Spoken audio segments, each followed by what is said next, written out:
Joining us is Nona Mamulashvili, former MP and from the Gemziri Civic Platform. Hello, Nona, and thank you for joining us today on TVP World. Good evening. Thanks for inviting. Now, well, since I was there a couple weeks ago, the situation has, well, taken a turn for the worse, it looks like we're seeing on our end. Hundreds of thousands of people taken in the streets on a daily basis, as well as opposition leaders being attacked by unknown thugs. What is the current situation like there in the capital of Georgia? The situation is very tense, unfortunately.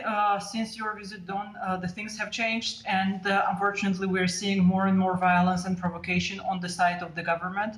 The protests continue and they will continue. We remain as peaceful as possible. We try not to get involved into the provocations, but we are seeing that since the day that the oligarch, who is the informal ruler of the current party, that runs the country, actually, he threatened openly that there will be the persecutions after the elections now. But the things are moving quite rapidly now, so they don't wait for the elections.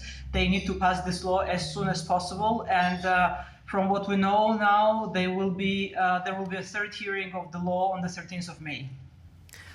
So now, just given what you said, and I know that nobody can play fortune teller here, but do you think that on this 13th of May, will this bill in fact be passed? Will it go into effect? And then if that happens, what happens next? For the bill to be fully implemented, they need the presidential decree. The president can have, the president will definitely veto the bill. But at the same time, we'll have to continue the protests, the peaceful protests, because we understand the challenge that we are facing here in Georgia, and we'll have to remain within the constitutional order, but protest as much as we can with the masses that will be actually coming out and protesting against this law, not only in the capital, but in the regions as well. Right, so if it passes through the 13th of May, which the government is saying that they're going to do no matter what, the president vetoes the bill, and do the protests, and then the government forces it through and overrides that veto. So what happens to the protests? Do the protests continue until the bill or until the law is taken down, or what do you think?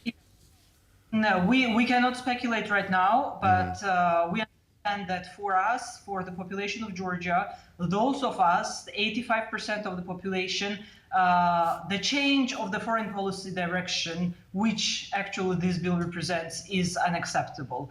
So, and this is the violation of the Georgian constitution. So what Georgian Dream is doing now, it's a constitutional coup against its own population, because we have written in the constitution that Georgia's foreign policy direction is the Euro-Atlantic integration. With this bill passing, the foreign policy direction will be amended, will be changed. And there will be a lot at stake. We have a lot at stake, and we'll have to continue fighting for our freedom and independence in as peaceful ways as it is available to the peaceful citizens of Georgia.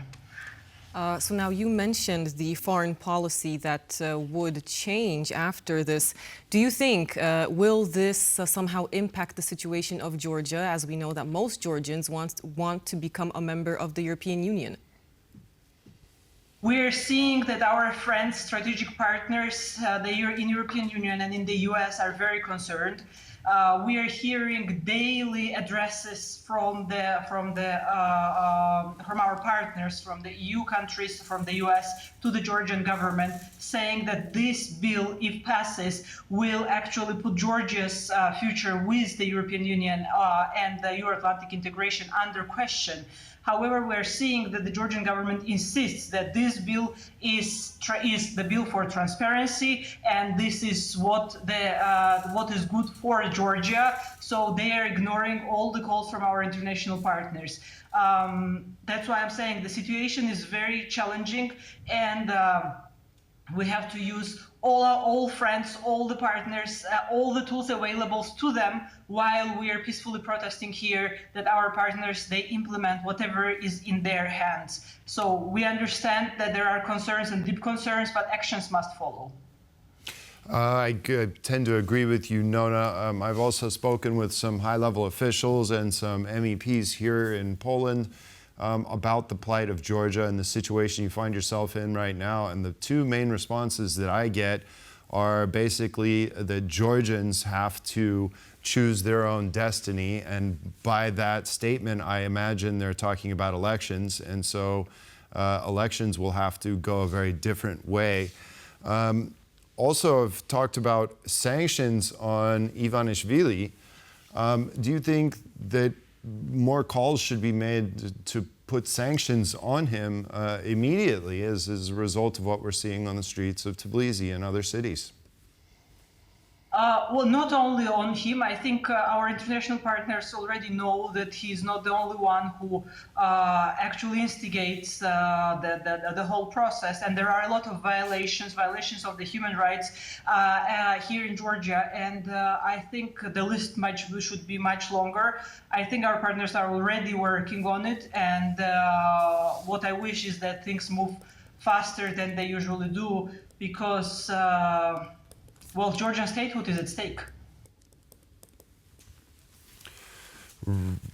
Right. So now, when it comes to the future elections, just how much would this influence those? The Georgians are very angry with what is happening now, because there was a silent agreement that whatever the Georgian dream was doing, as long as the path of the Euro-Atlantic integration was not changed, then the elections were more or less acceptable. This time, I think there is not a single person in Georgia who does not understand what is happening and how the country is changing its foreign policy direction. And this anger will demonstrate itself at the elections. I think the Georgians will express their desire of change of the government through the elections in October this year, if the Georgian government continues to push through and will push and implement this law. Now, tell us a little bit about the daily protests. And I think there was a turning point when the police did start to crack down a bit and fire tear gas, water cannons, and what have you. But what do these protests look like, and what is the police response looking like on a daily basis? Unfortunately, we're seeing a lot of violence and provocations on the side of the police, and the protests continue daily. Those are leaderless protests because the civil society itself, the population, the students, the elder generation, we understand what is at stake, and they gather daily. We gather daily at the central streets, and we continue protesting. What is happening that late in the night, especially this past week, what we're seeing that late at night when the opposition leaders or the NGO sector representatives or the media representatives are going home, there are people the masked people there that are waiting for them, and they're literally beating them up. We have seen already a number of the members of the opposition that were in severe conditions. Yesterday, they started to arrest. They started to enter the houses and arrest the civil activists or the influencers who were very active on Facebook or social media without any explanations, without allowing the lawyers to come and talk to the people in question. So we are seeing a lot of violence. We have seen that they are arresting people that are just literally walking their dog on the street. So with these tactics, they're trying to install fear in the population so that people don't go out to the streets. But unfortunately for them, all these actions are counterproductive, and the Georgians are getting angrier, and there will be more people. And on the 11th of May, there is the culmination, let's say, of this the mass demonstrations that will happen in Tbilisi, and I think it's going to be massive. And the Georgians will again call on their government, on our government, that we do not agree with the Russian foreign agent law. veto. We do not agree with the change of the foreign policy direction, and we will express our opinion and our concerns right there in the streets, as the Constitution allows us to do. Okay, so the situation is coming to a head. Now, just clarify one more thing for us. If the president vetoes the bill, how long does the procedure take for the government to, if it's going to force it through, how long does that whole process take? The parliament can overcome the bill within a couple of days, the veto. Okay, couple so of days. next week we can probably expect things to come to a point there, yeah. Let's hope things will be settled in a peaceful manner, so that there are no more provocations on the government side, and they hear us.